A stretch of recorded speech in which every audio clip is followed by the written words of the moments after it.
Good morning, gentlemen. I'm back. I'm going to talk to you about what's happening in America.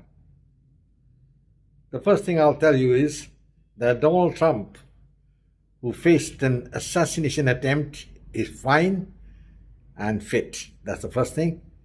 And second, the more important one is that he is going to be the presidential nominee of the Republican Party. Now, this must be a bit of a shock, to men like Obama and Joe Biden and the Democrats in general. Because the Democrats had gone after Trump with hammer and tongs to see that he's not able to contest the 2024 election. So all that's gone for a punt because of a mistake the shooter committed. Now the FBI is investigating the case. We can't really say what's happened, who was the man and what is his motivation, because the killer is no more. But obviously he was aware of the hate system which was going on against Trump, and maybe he was influenced by it or whatever it may be, and he decided that the best thing to do is to kill the Republican likely nominee. And there have been a lot of lapses also. There's supposed to be a full complement of about 20 people who were supposed to be guarding the president. They were not there. The ex-president.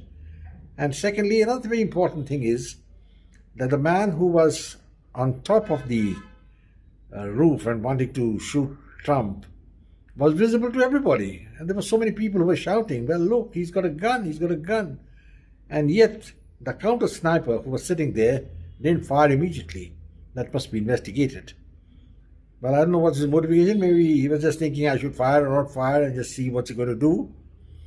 But ultimately he did fire and killed the man, but not before Trump had received a bullet in his ear. Luckily he survived. So the question is, what's going to happen in the future? One thing is very clear, that America is a very divided society. And the Western powers, in particular the European powers, are going to be mighty scared that Trump is going to become the president of America. Because he made one very nice statement. He said, I'm going to stop the war in Ukraine. And he says, there's one man, he names Zelensky, who comes to Washington, takes about $60 million, goes away, and after a few days says, I need another $60 million. So the first thing he says, before I take the oath of office in the White House, I'm going to see that this thing stops. And Zelensky is put in his place. Now the French are also a little worried because they don't know what to do. Macron was talking a lot that Russia must not be allowed to win. That's number one. Number two, we're saying the French army is going to fight in Ukraine. All that's gone for a bunt. Once Donald Trump wins the election, he's not going to listen to Mr. Macron, as it is, his house is burning. Absolutely burning.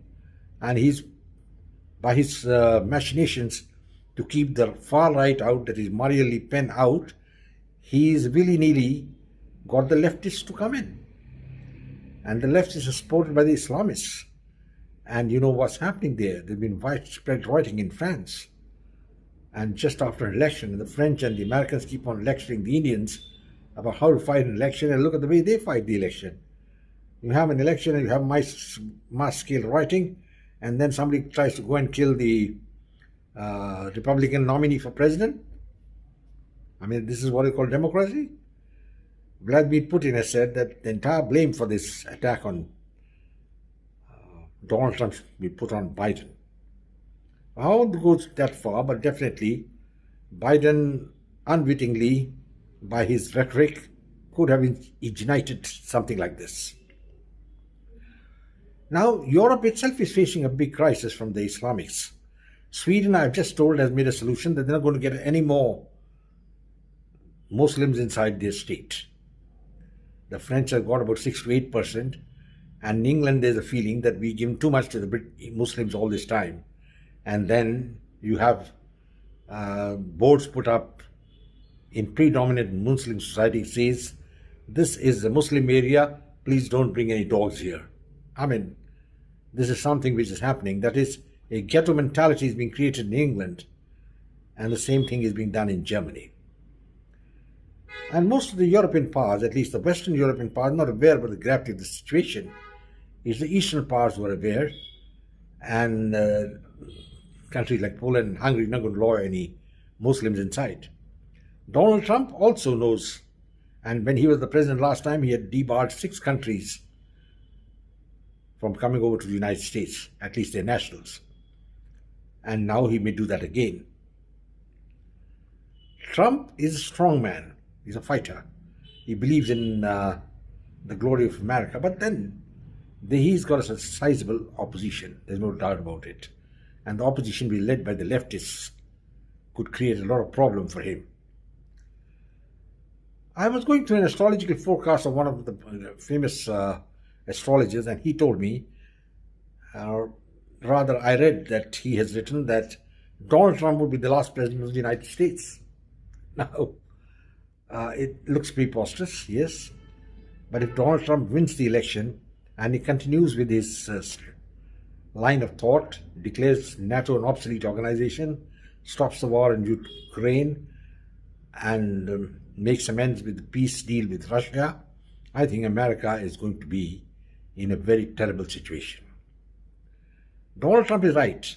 Fighting these wars have got no relevance because the persons who are paying are the American people. There's no doubt about that. The taxes are being used to fund the war in Ukraine, which could have been very well avoided, and a lot of the American men could have been improved. America is in a serious problem at the moment, and it's got a $3 trillion debt. I don't know what's they're going to solve this problem. Western Europe is creaking. England's economy is bad. France is bad. Germans just scraping through. And Russia has just been upgraded to a higher income group country. So all the machinations of Joe Biden have collapsed. And if Biden is to contest the election, I think one can say capital what's going to happen in the future of America. Here's a man who in the last meeting had referred to Kamala Harris as Vice President Trump. And the clown, Zelensky, was referred to as Putin by him. So you can well imagine that he's not really in control of his facilities, but the man controlling him is Joe Biden. Is Obama. So we'll have to wait and see what happens.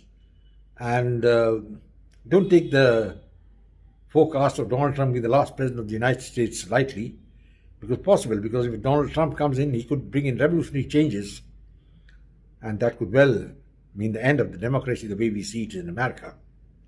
We'll have to wait and see what happens, gentlemen. At the moment it stands, Donald Trump is heading for victory. He's going to win the election, there's no doubt about it, unless some nefarious activity puts him down. And we'll have to watch what happens. India, of course, is on the back foot, facing China, and the saving grace is that Modi's got a line to Russia. If we can rein in China, it's not so easy.